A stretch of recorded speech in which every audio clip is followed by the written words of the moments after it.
Connecting to cloud server.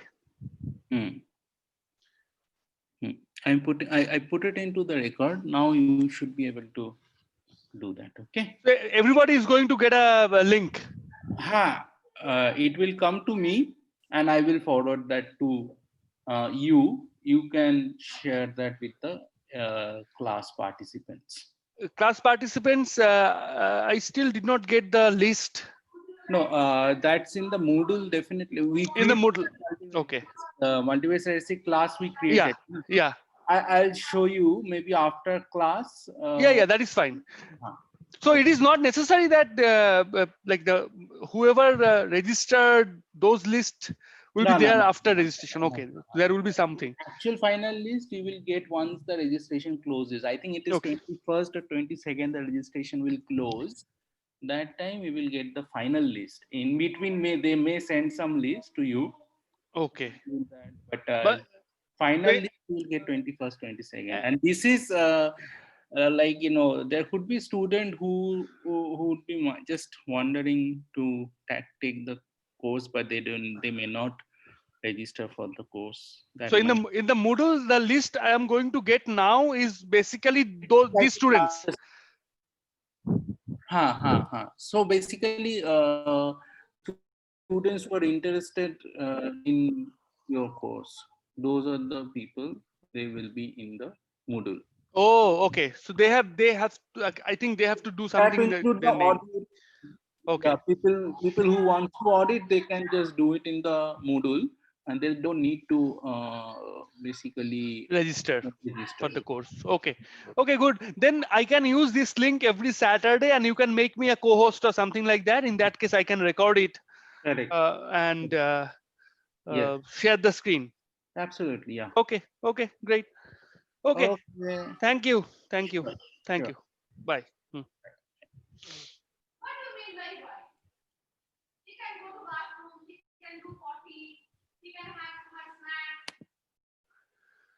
Okay, all of you can see.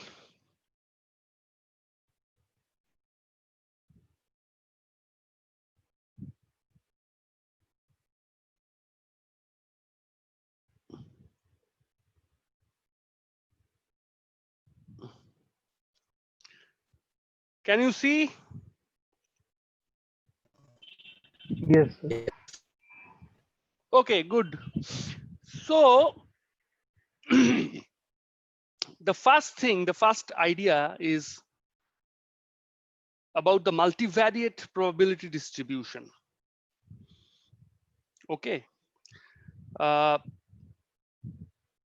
you see that it's a kind of generalization from univariate probability distribution. For univariate case, you have only one random variable x1. But at the moment, we are in the multivariate setup, right? In the multivariate setup, what we have is this. Multivariate setup, what we have, instead of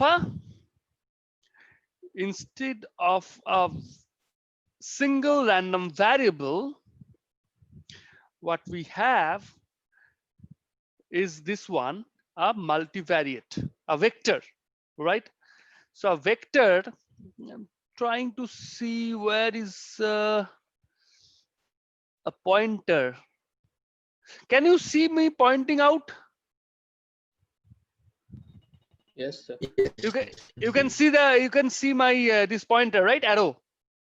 Yes, sir. Okay, great. So this one is a vector of p cross 1. What is p cross 1? The dimension of the vector, right?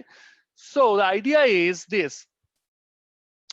The idea is when I say it's a vector, the dimension, it's a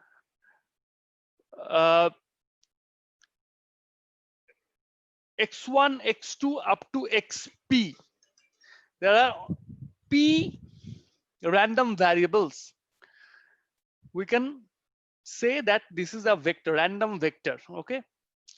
And they have the probability distribution. They have this So it's a transpose, means it's a basically a column vector. I wrote it as a row, but transpose means it's a column vector. So that's why P cross 1. That means P rows and 1 column, right? It's a very fundamental way of writing a vector or a matrix. It's a linear algebra, the most fundamental subject. Now the joint, what is the probability distribution of this random vector is nothing but is equivalent the joint probability distribution of x1, x2 up to xp. Right. Now, what is the distribution function? When we call a probability distribution, first of all, we need to see what is the distribution function of the random vector. The distribution function of the random vector x, the vector is, the notation is x curl. X curl is the vector. If it's a scalar, then there is no curl sign underneath. The vector is defined by the distribution function. The notation is capital F of what? Of the random vector x curl evaluated at the point x curl. That is, point means is of course a vector, but evaluated at small x curl.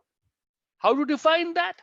Is a probability that capital X1, the random variable capital X1 is less than or equal to small x1, comma.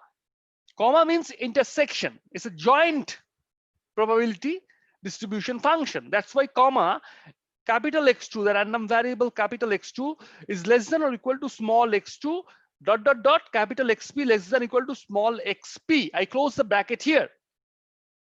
This is the joint distribution function of all those random variables. Here, the capital X is a random variable. That's why it's capital. But small x's, small x1, small x2, dot dot, the small xp, those are all not random. Those are realization. Those are all realization of the random variables.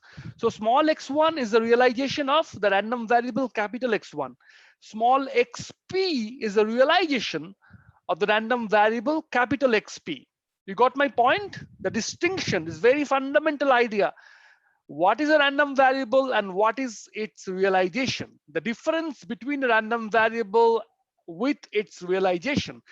As soon as I fix it, as soon as I say evaluated at small x curl, that means small x curl is fixed. It's not random anymore, right? So the random variable capital X evaluated at small x curl. Now, if it is a univariate case, then we can say that capital F suffix capital X evaluated at small x is nothing but the probability that capital X is less than or equal to small x. All right? It's a univariate case. Now, generalization to multivariate case is this one, where we have all those events, capital X1 less than equal to small x1, capital X2 less than equal to small x2, and like that, capital XP less than equal to small xp. Those are all events.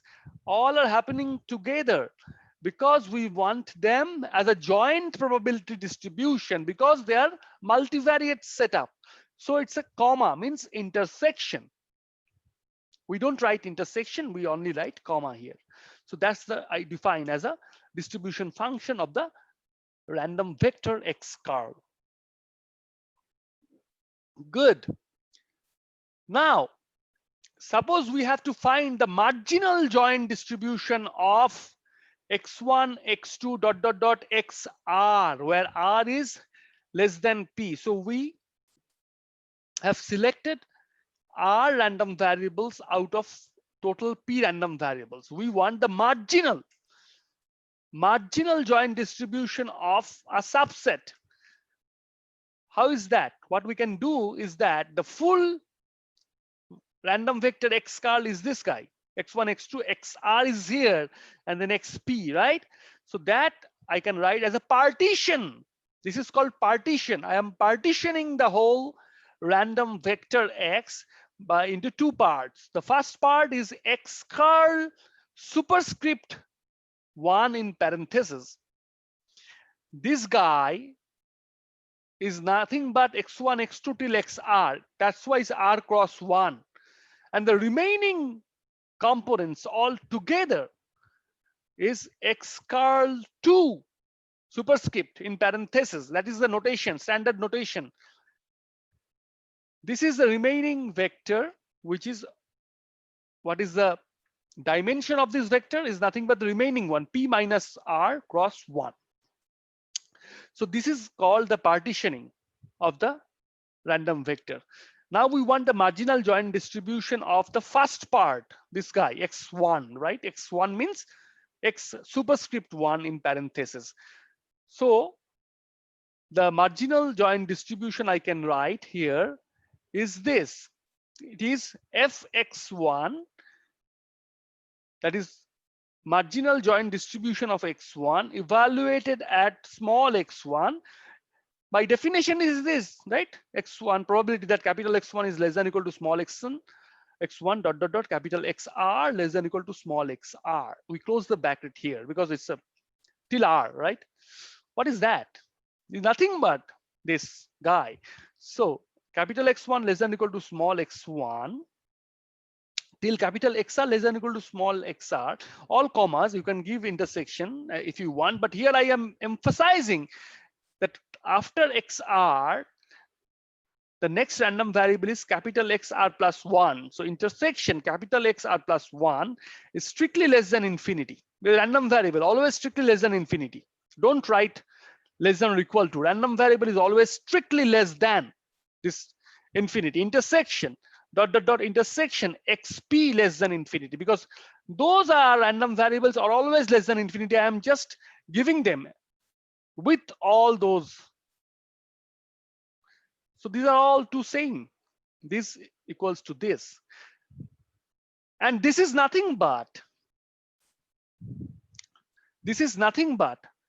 the whole joint distribution function of random vector x evaluated at x1, x2 till xr, which is small x1 curl. But for all the others, realizations are evaluated at infinity. So if you know the whole joint distribution function, you can easily find out the partition marginal joint distribution by just plugging in infinity with the remaining random variables realizations. Okay, that's the idea. That's a very basic concept, fundamental ideas of distribution function, the joint distribution function, marginal joint distribution, right?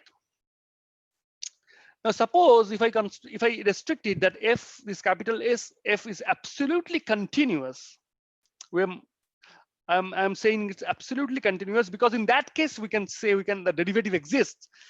Then the joint PDF we can define. We can define the joint probability density function of x1, x2, xp that exists and is given by small f of what? Capital X curl evaluated at small x curl is basically you are taking the derivatives, partial derivatives of what? Of the whole distribution function fx evaluated at small x, and this is the del p of del x1 del x2 till del xp. Now you just compare it with the univariate case. Univariate case is basically very simple, right? Small fx is you just have a distribution function of capital Fx.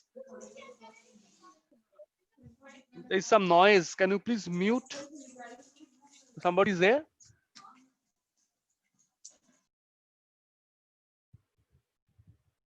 So we basically what we do, differentiate ddx of fx is your small fx. So now it's a multivariate setup. So it's a little bit more generalization and more, a formal way of writing. Now it comes conditional distribution. What is conditional distribution?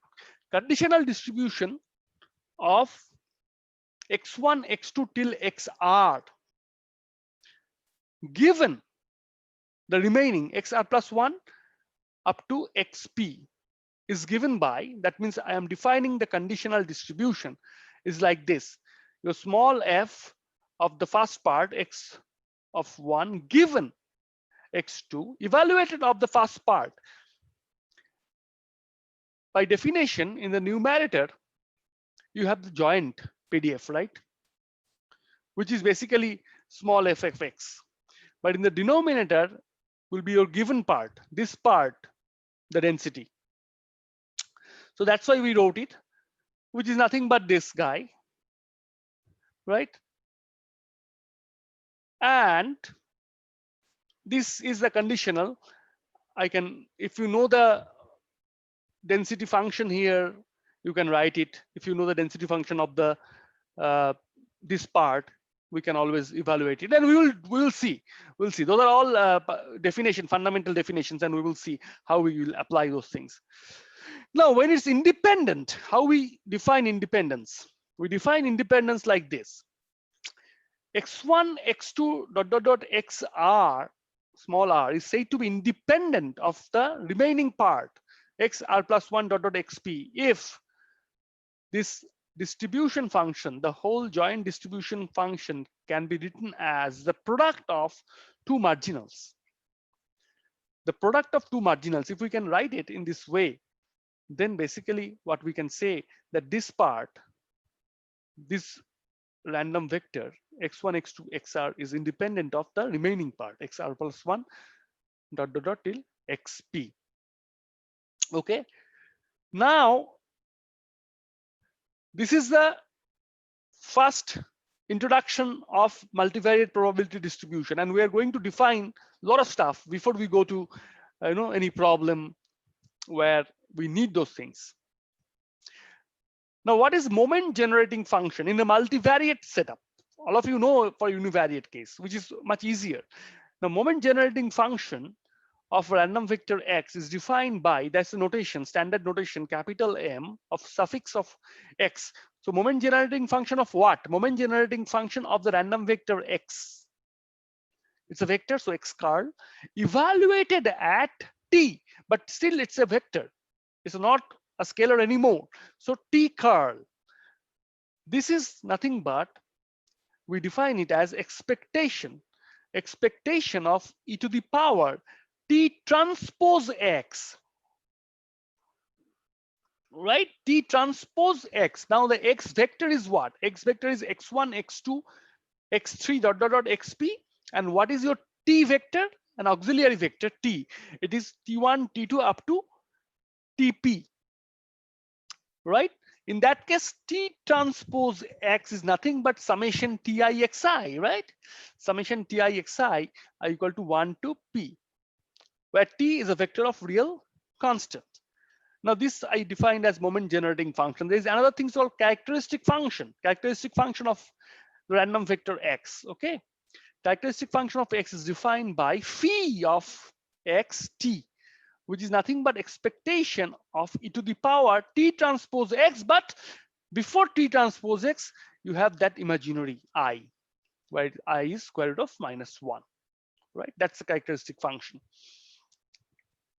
Okay, so this is your MGF, this is your characteristic function. And what is the mean vector?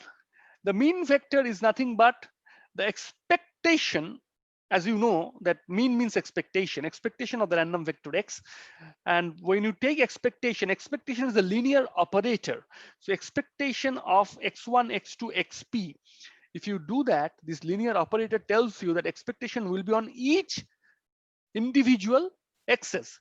So that vector comes as expectation of x1, expectation of x2, dot dot dot, expectation of xp. Now, if I denote expectation of x1 as mu1, expectation of x2 as mu2, like expectation of xp as mu p, then basically the vector reduces as mu1, mu2, dot dot dot, mu p, which is a mu curl, mu vector, right? This is the mean vector of the random So random vector x, the mean of random vector is x is also a mean vector mu car, right? So what is the dispersion matrix? Now see, if it is a univariate case, it's a scalar mu, right? Univariate x follows the normal distribution with what? Mean mu and variance sigma square. But in this case, multivariate, we cannot say it's just variance. What is the variance of a multivariate case? Variance of a vector is nothing but a dispersion matrix. Variance of a vector is nothing but a dispersion matrix. The dispersion matrix of vector x is defined by d of x. This is the idea, expectation. This is a definition, expectation of x minus mu times x minus mu transpose, right? This is, you can look at as, if univariate case, this transpose means scalar. Any univariate, if you take transpose, any scalar thing, if you take transpose, it's basically the scalar same thing, right? So if it's univariate, it's nothing but expectation of x minus mu whole square, which is variance of x. All of you know that, right? But here, what is going on? Here it's a vector, so it's a transpose. But please note that expectation of this is transpose in the later second part, not at the first part. It's expectation of x minus mu times x minus mu transpose, not the other way around.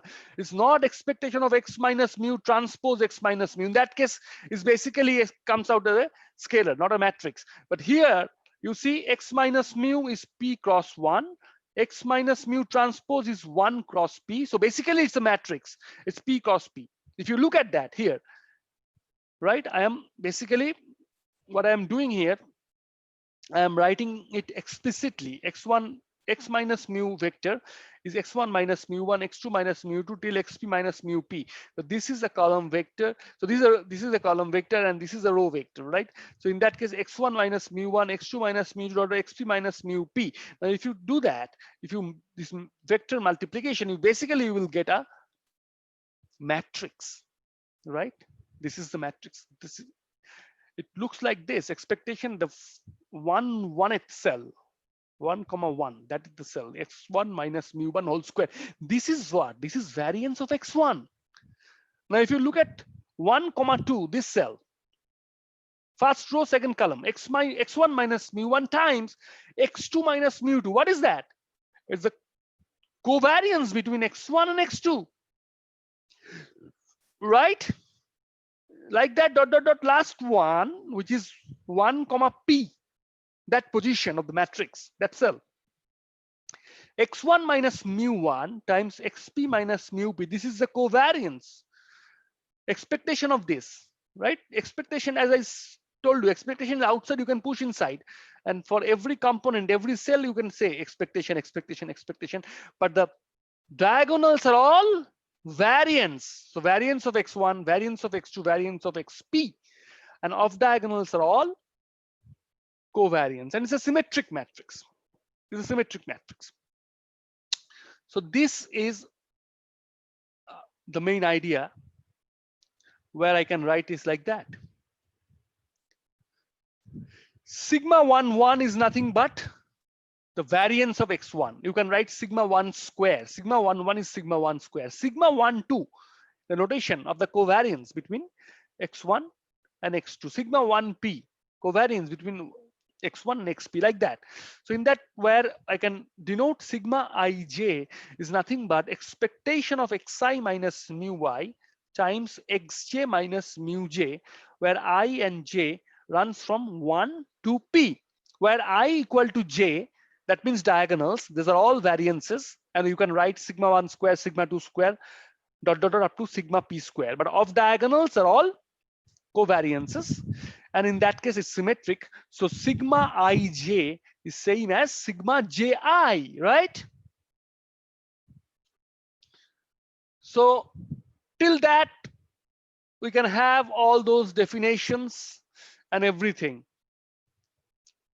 You need to go through these multiple times, and if possible, you need to write look at the notes and write it on your own to understand, to get the feeling, okay, what is going on. The first result we're looking at is this, result 1. If A is a matrix of constants and B is a vector, A is a matrix, and B is a vector of constants such that A times X plus B is defined. That means the matrix and vector multiplications all are defined, all are fine, no problem at all. But this AX plus B itself is random because X is there. So I can take expectation. I want to see the mean. What is the mean? What is the expectation of the new quantity AX plus B? As I told you, the expectation is a linear operator. I can push expectation inside the parenthesis, right? But A is a matrix of constants. So A comes out. There is nothing random in A. A comes out of the expectation. So expectation is on the random vector X. So A times expectation of X plus there is a B, which is a vector of constants. So expectation of B is itself B. So it's B. Now we know expectation of X is mu. So it's A mu plus B. Right? It's a very trivial expectation of a linear term where A is a matrix, X is a random variable plus B, where B is a vector of constants, A is a matrix of constants, is basically A mu plus B. The next result is this. This is a basically we need to prove. This is there is no need of, because this is very trivial. We know it's very easy, a simple thing. But result 2, where A, small a, is a vector of constants, then what is the dispersion of the random variable X minus A? So this is basically what we call as a kind of relocating a location. Uh, so X minus 0 is X, but I want to relocate it. The center, I am going to shift it. So basically X minus A, if I do that, A is a vector of constant, but then even if you shift it, the dispersion remains same as it is a dispersion of X. Why? Because that is the idea here. If you take an expectation here, if you take expectation of X minus A from here, I can say it's nothing but expectation of X mu minus A. Right, mu is going to shift by the same amount, but dispersion will be the same. Why? You can prove it in a very nice way, starting from the fundamental definition of the dispersion. If I say that, okay, our new vector y is X minus A, suppose our new vector y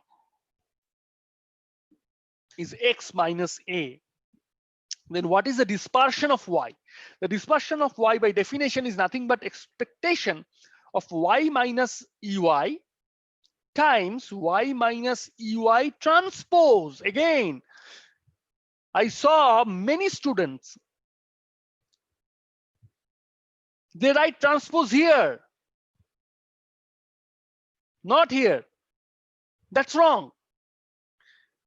It's very important thing to understand why we are not giving transpose here. Transpose is the second term.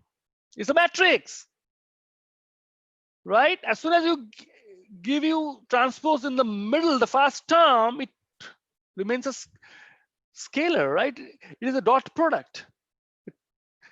But dispersion of a random vector is a matrix, right? So in that case, if you see y is X minus A, expectation of y is nothing but expectation X minus A, and that minus minus got plus, A got cancels out. Here also the same thing happens. So what is going on here? Expectation of X minus EX times X minus EX transpose, which is by definition dispersion of X. Thus, dispersion of X minus A is same as dispersion of X.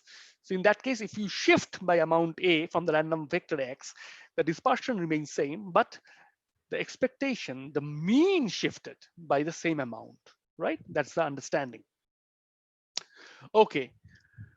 Then what is coming out next? The result 3. If you look at the result 3, see what I am saying. So every page has the number, page number, and my initial SDG, Shubhashis Dasgupta. Okay. So result 3 is dispersion. This dispersion of AX plus B. Very interesting result. I want to know the dispersion of AX plus B, which is nothing but A times dispersion of X times A transpose. Again, be mindful about giving transpose. Where? Transpose will be the last term on the matrix A, not here. Not here. Why? Because in that case, you need to see the proof. Suppose many students, many people in the interview, this is a fundamental question I ask. If I want to know that the student how much understand the things, I can just ask them on the board that, hey, can you prove it? Difficult for them to prove. They know how to do R, how to do Python, but that comes later. If you do not understand the basic, there is no point of doing a lot of stuff in R and say that, hey, I can do all those things. That is the problem now going on, and that's why I'm telling all of you, fundamentals, clear the fundamentals. You can always learn R, Python, all those things you can apply, that's fine, but at the same time you need to be very, very mindful and careful about those fundamental things. Okay, so suppose y, this vector is ax plus b. Dispersion of y. What is dispersion of y? Again, using definition, expectation of y minus expected value of y times y minus expected value of y transpose. And now I am giving the value y. I am writing y is ax plus b, and then e of y, I already proved it. I already proved it here, right? It's a mu plus b. So this time, same thing, right? A of expectation of x plus b minus minus, that minus turns up this plus as minus. So here you can see the b cancels out in both the cases. A you can take out as common factor, x minus cx. But here you look at the common factor is a, but that will be coming out the next, not here. It's coming out here, a as a transpose. Because what is that? This is a times x minus ex whole transpose, right? A of b whole transpose is b transpose a transpose. The same idea here. That's why it's coming as x minus ex whole transpose a transpose.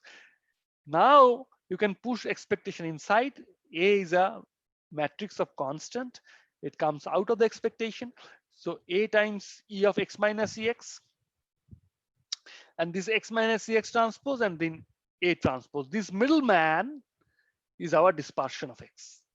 So that's why a times dispersion of x, a transpose. So this is the dispersion of x plus b is nothing but a times dispersion of x, a transpose. B vanished. There is no contribution of b here, right? It's only important factor is a. Whereas if you take expectation, b is there. It's a mu plus b. Those are the beauty. Those are the very important things that you need to, notice all those things. Good. Now result 4. What is that? Let L be a vector of constants. Let L be a vector of constants. Then the variance of L transpose X. Why I am writing variance here? Why I have not wrote dispersion here? Why I wrote variance?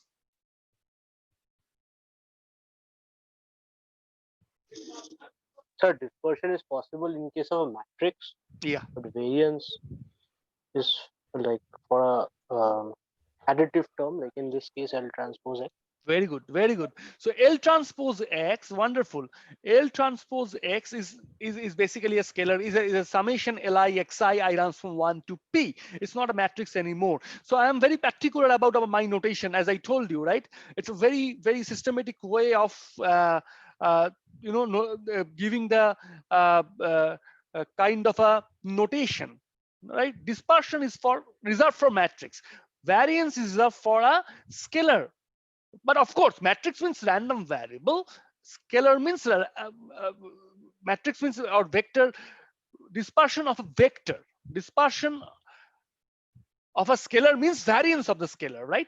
In that case, this L transpose X, I can write variance. And in that case, L transpose as it is, variance of X, I can write variance of X, which is basically dispersion of X times L. Now see, now the thing is, there is nothing wrong if you write variance of X vector. I am fine with that. I also write variance of X, which is basically dispersion of X. That is fine. Here, I am not going to write dispersion of L transpose X because that is a bit confusing, because I know L transpose X is not a vector anymore. It's a scalar. It's a summation Lixi. In that case, I would prefer to write variance of L transpose X instead of D of L transpose X. Like, these are the things you need to understand. In that case, you see L transpose comes out D of X. Here I can write V of X. That's fine. D of X and V of X, fine. Whether X is scalar or a vector, doesn't matter. L, right? Now proof. What is the proof here? Again, is the same idea, same concept. Variance of L transpose X. I am using my definition of variance here.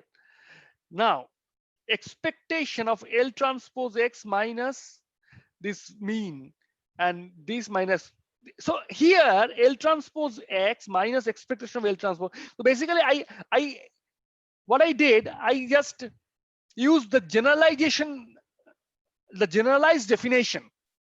It's basically you can have the idea why that here in this case L transpose comes out and X minus EX here, and this is also X minus EX transpose, but L transpose is there, but they are transpose again transpose, so L.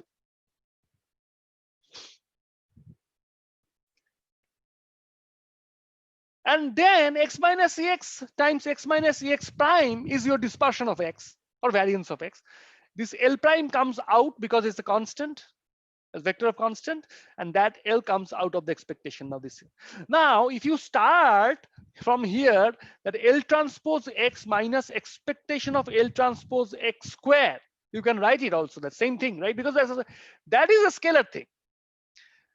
But in that case, you have to come here in the generalized format so that you can have that this times this transpose. It's very easy to prove, just 2 lines. That's why I wrote it in that way instead of writing square. Because L transpose X minus expectation of L transpose X, this whole transpose is same as without transpose because of it's a scalar quantity. But why I wrote transpose? Because I want to use the generalized definition, and in that way it's very easy to prove in one liner, right? Because in that case, in nice fashion, L transpose comes out this times this transpose, which is the variance of X and L. Now my result 5 is saying me that every dispersion matrix is non-negative definite. Every dispersion matrix is non-negative definite, or abbreviation is NND. What is the definition? A matrix A is non-negative definite if the quadratic form X transpose AX is greater than or equal to 0 for all X.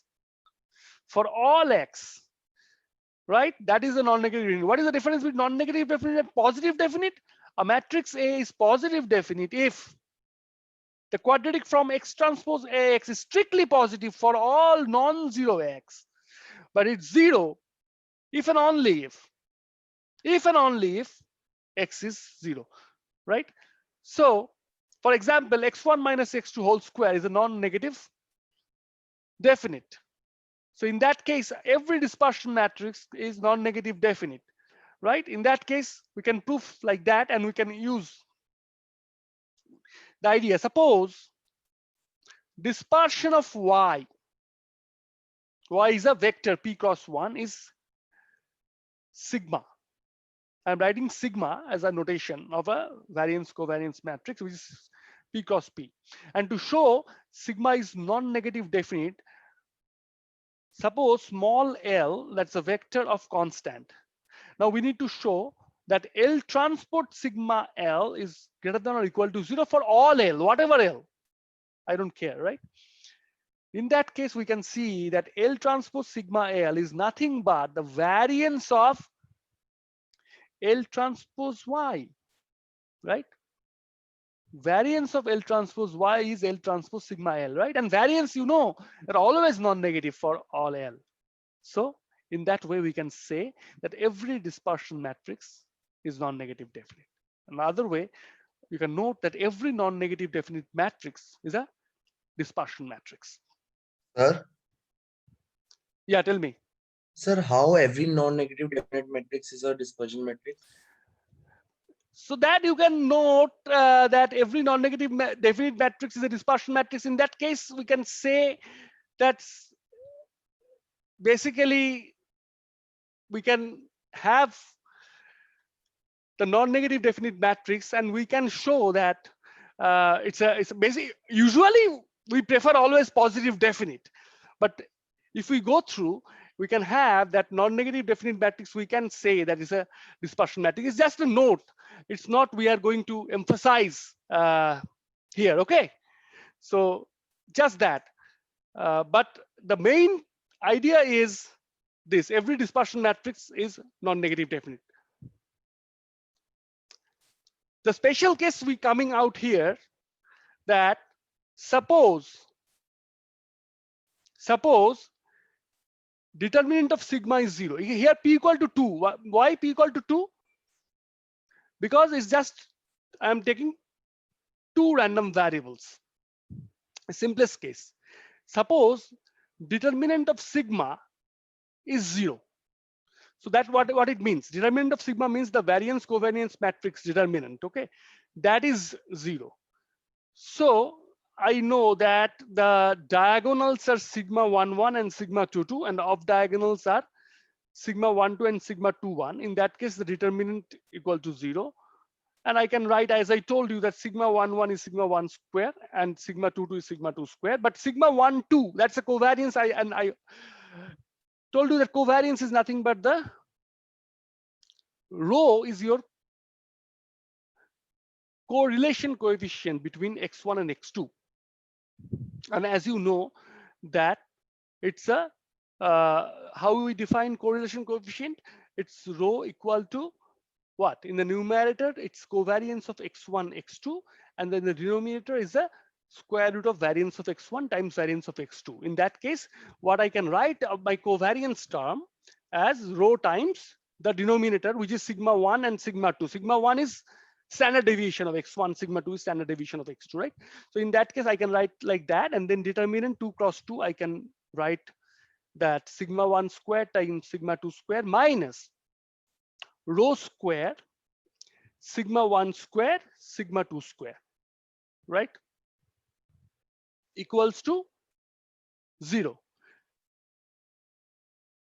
That means what I am going to see, I am going to see that if the determinant of a, suppose x is a random vector of, is a 2 cross 1 random vector. So basically x vector is x1 x2, two components. So in that case, the dispersion matrix, the determinant is 0. So singularity concept, I'm coming, singular distribution. In that case, what is coming here, you can see that sigma 1 square times sigma 2 square, and that as a common factor, and you have 1 minus rho square, that is equals to 0, right? Now what is that? Now sigma 1 square, sigma 2 square, they are all variances. They are not non-zero quantity. In fact, those are uh, positive, strictly positive quantities. But 1 minus rho square is 0, right? From there, I can say that rho is equals to plus minus 1, right? What it means? This means that the distribution of y, which is 2 cross 1, is said to be singular. Now, what it means as rho equal to plus minus 1? Plus minus 1 is basically when we are saying that it's a very perfect relationship, right? Plus 1 minus 1. So in that case, what is going on? That in this case, the y1 and y2 are perfectly linearly related with probability 1. Y1 and Y2 are perfectly linearly related with probability 1. That means we can write that probability of Y1 is equals to A of Y2 plus B and B some constants exactly equal to 1. This way, rho means actually population correlation coefficients, that's plus minus 1. If that is the case in between two random variables, and then we have the vector Y, which is x1 and x2, that's a singular distribution. That's a singular distribution. Okay. Till now, we have proven some important results, some definitions of multivariate statistics fundamental without coming to a particular distribution. This is general multivariate probability distribution from a univariate to multivariate generalization. Okay. Now we are going to use those things, some definitions, some results to solve some problems, and we can at least can look at.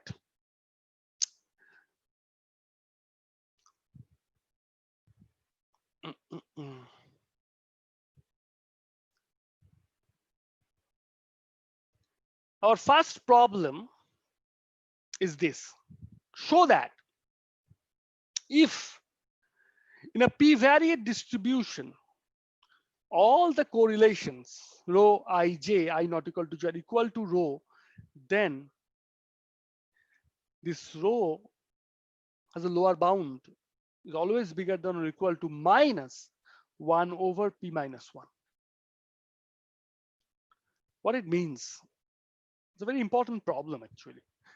That p-variate distribution you have, so basically you have x vector, and the vector has p components x1, x2 till xp, and all the correlations.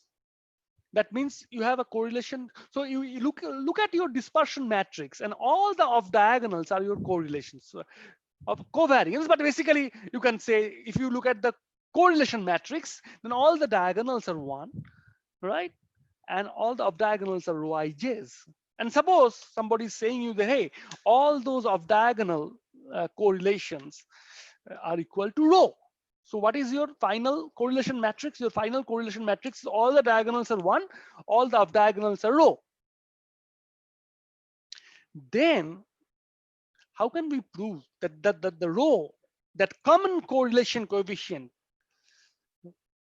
has a lower bound that is bigger than or equal to negative 1 over p minus 1? So let's see. Here, the matrix of correlation R is also non-negative definite, right? So the determinant of R is greater than or equal to 0. So I know that what is the determinant here, right? In that case, you can see the transformation you are taking, right? That's a very typical determinant. And you can take this. Our new column is basically what? You can add all the columns, right? You see one prime, and then this is the common factor, 1 plus the p minus 1 rows, right? 1 plus p minus 1 row, and that comes out, and then you have this determinant that is always greater than or equal to 0 because of the non-negative definite. It's a dispersion correlation matrix, same thing. So what I can see is this, right? This guy, I can say this is the first row, I can fix it. And then the second row, what I am doing, that from second row, I am basically second row minus first row, right? Third row minus first row. Like that I'm doing. I can, and in that way I can have this guy, right? Determinant. And determinant is, this guy is always non-negative. And this is a upper triangular matrix and that determinant. And you can see that this is nothing but this 1 minus rho to the power p minus 1, right? You see. So this is basically a matrix manipulation. You people should should be comfortable with those things. They're coming from linear algebra. So you people should convince yourself that how this problem has solved like this matrix manipulation. And at the end of the day, you basically determinant expression is this. Okay, and this is non-negative, right? This is non-negative. And 1 minus rho is strictly positive. 1 minus rho is strictly positive, and in that case, I can say that this guy is non-zero. So this is greater than or equal to 0, and in that case, the rho has an lower bound as negative 1 over p minus 1. Okay, so that is the thing. Our problem number 1. Let me show you another problem. I think this is a very important problem. Yeah, tell me. Sir, I had a doubt, sir. Why are the diagonal elements 1? Because the correlation, for any correlation between the same random variable, right? Those are all 1. Because it's a correlation matrix. All the diagonal means what? Correlation between x1, x1. Correlation between x2, x2. Those are all same, isn't it? Yeah. Okay. Yeah. So in that case, this problem 2 is very important problem. Okay, will take a bit time. That's very tricky. If x1, x2 dot dot xp are random variables, each with variance sigma square, and xi1, there is a relationship between xi and xi plus 1. How? That is a relationship. Xi plus 1 is rho times xi plus a. I equal to I runs from 1 to p minus 1. So basically your x2 is your rho times x1 plus a. Your x3 is your rho times x2 plus a, like that, where a and c are constant. Okay, the question is how to find the dispersion of the random vector x. Now, first suppose that I is strictly less than j. If I is strictly less than j, then what we can write is xj is equals to rho times xj minus 1 plus a. That's the relationship. Now again, a minus 1, I can plug in that rho times xj minus 2 plus a.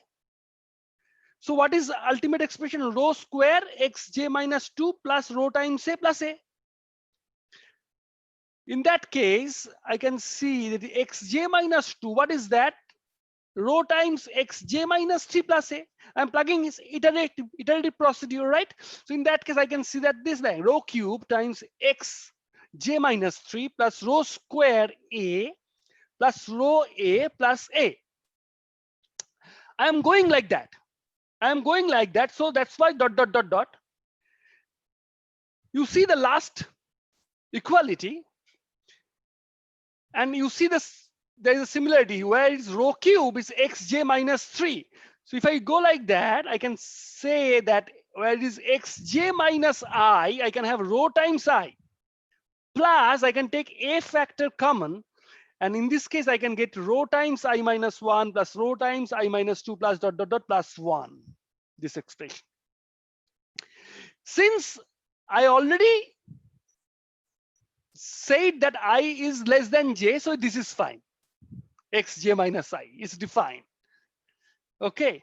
Now what is that? Rho times rho to the power I xj minus I. This is fine, and this is basically this guy plus a times this, you know, right? This is the series, and we know that this is 1 minus rho to the power I minus 1 minus rho. Rho is basically, correlation coefficient. So absolute value of rho is strictly less than 1. So in that way, we have this guy.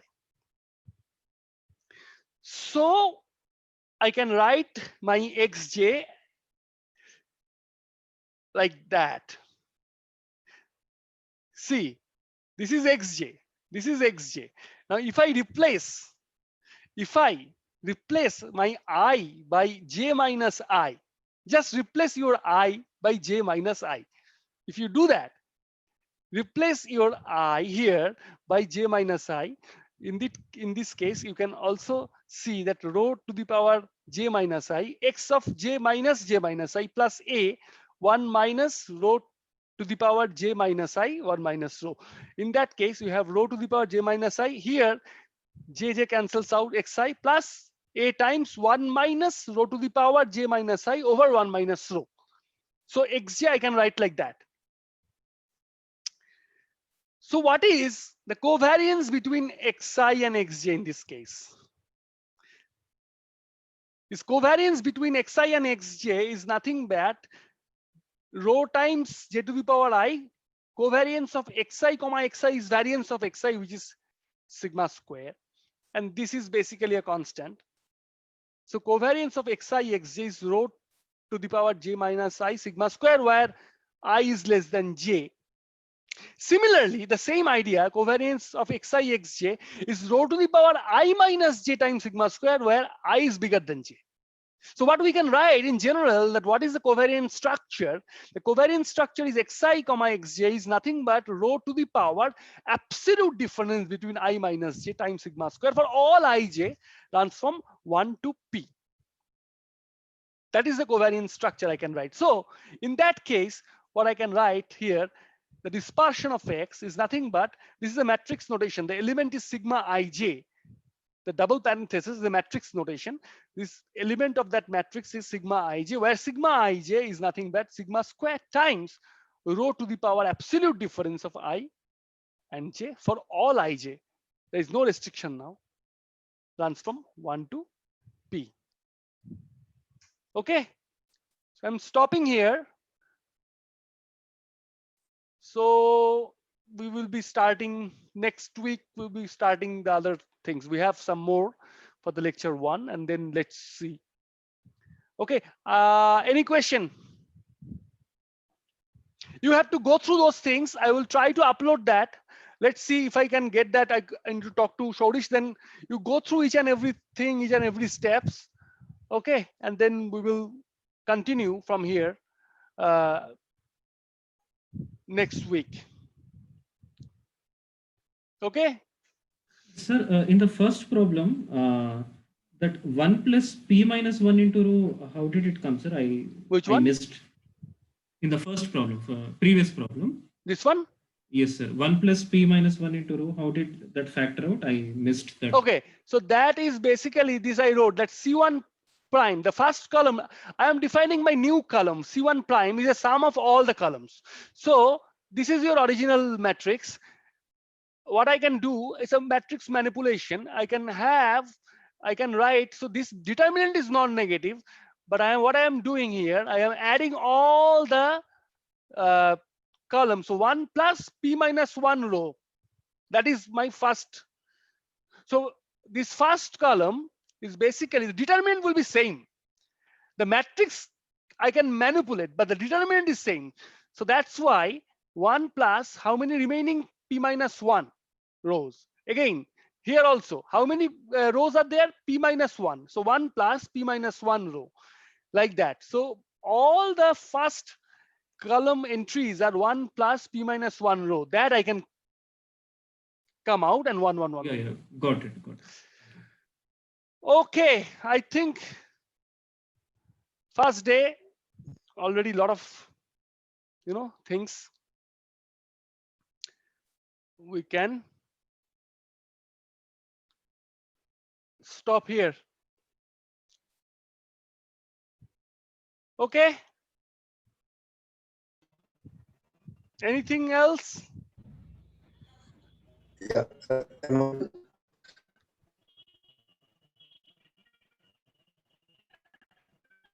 Sir, there is a question in the chat. I don't see. There's some problem. I don't use Zoom, so let me figure out. He's Sir, asking, yeah, he's asking that like any other reference book we can follow apart from lecture notes. Yeah, there's a book in Junction and Vision, I think, Applied Multivariate Statistics.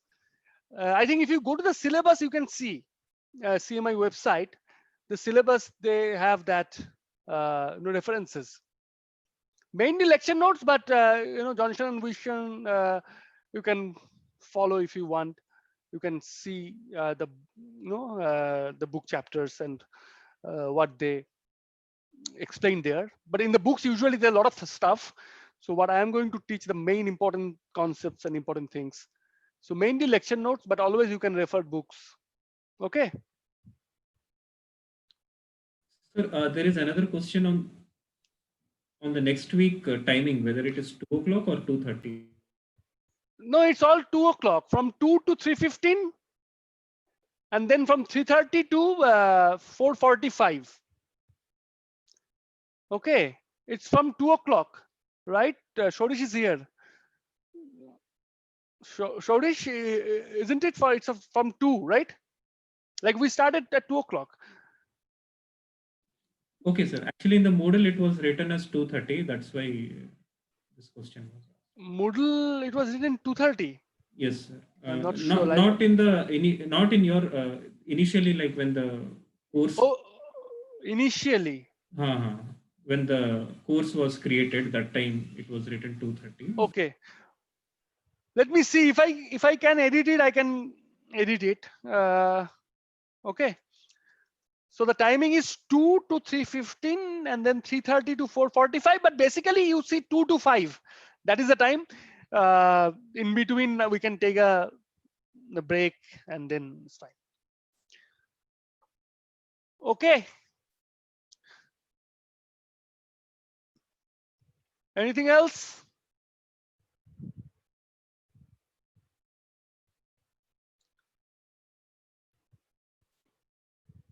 If there is nothing, I can.